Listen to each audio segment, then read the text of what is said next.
चलिए दोस्तों बात करते हैं इस एक और क्वेश्चन के बारे में। इस क्वेश्चन में एग्जामिनर ने कहा द वैल्यू ऑफ, इसको सॉल्व कीजिए और बताइए कि इसका राइट आंसर क्या है। तो सिंपल सी बात है, डिटेल से सॉल्व तो हम इसे करेंगे, बट हम एक छोटा सा लॉजिक ट्राई करके इसको सॉल्व करने की कोशिश करते हैं। अगर मैं मान लूँ कि इसमें कि भाई मेरे पास में जो ए है, ए की वैल्यू अगर जीरो है, यानी कि यहाँ पे मैं मान लूँ ए की वैल्यू जीरो है, तो ये वैल्यू में मेरे पास में क्या बचेगा आपका 1/x का स्क्वायर बचेगा। यहाँ पर माइनस का निशान, तो यहाँ पर मेरे पास क्या बचेगा, एक्स का स्क्वायर बचेगा, क्योंकि ये तो पूरा पूरा जीरो हो जाएगा की वजह से। प्लस का यहाँ पर ए की वैल्यू जीरो है तो ये पूरा पूरा जीरो हो जाएगा, यानी कि इसको सोल्व करने की जरूरत नहीं है। अब इसका एलसीएम लेंगे तो ये मेरे पास क्या जाएगा, एक्स का स्क्वायर माइनस का एक्स का स्क्वायर अपोन में एक्स का स्क्वायर ही आ जाएगा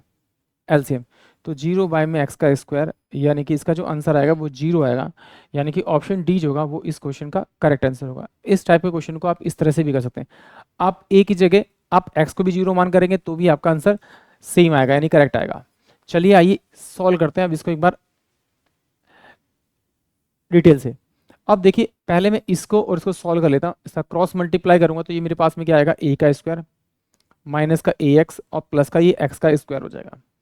इसका एलसीएम लूंगा तो ये इधर जाएगा, तो ये माइनस का ए का स्क्वायर माइनस का ए एक्स और माइनस का एक्स का स्क्वायर हो जाएगा अपोन में, यहाँ हो जाएगा ये ए का स्क्वायर प्लस का ए एक्स प्लस का एक्स का स्क्वायर, और यहाँ हो जाएगा ये ए का स्क्वायर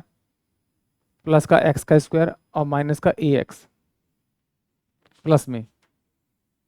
2ax अपोन में ए का 4 प्लस में एक्स का 4 प्लस में ए स्क्वायर और ये एक्स का स्क्वायर, ये हो जाएगा आपका। अब यहाँ पर देखिए जरा ध्यान से, इससे तो ये कट जाएगा मेरा, इससे मेरी ये वैल्यू कट जाएगी, यानी कि माइनस का 2ax तो मेरा नीचे आ जाएगा अपोन में।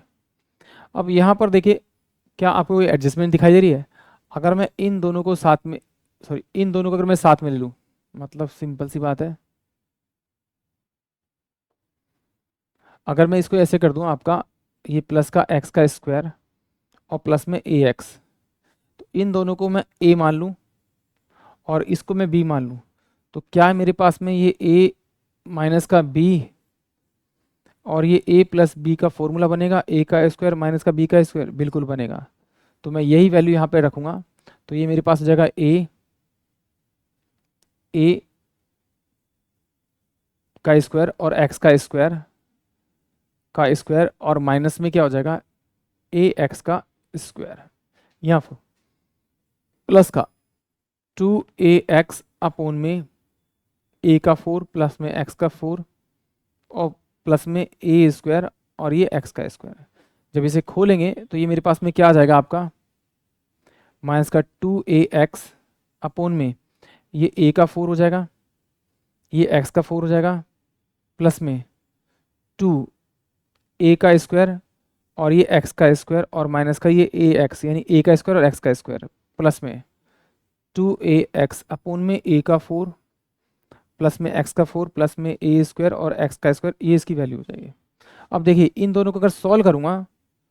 तो सॉल्व करने पे ये मेरी वैल्यू क्या आ जाएगी आपका, ये सॉल्व करने पे मेरे पास बचेगा आपका ये ए का स्क्वायर और ये एक्स का स्क्वायर प्लस में, तो ए का 4 और ये क्या हो जाएगा एक्स का 4 प्लस में ए एक्स, ए का 4 एक्स का 4 और ए एक्स, तो इसका मतलब इन दोनों को जोड़ूंगा तो माइनस का 2ax और प्लस का 2ax अपोन में ए का 4 प्लस में एक्स का 4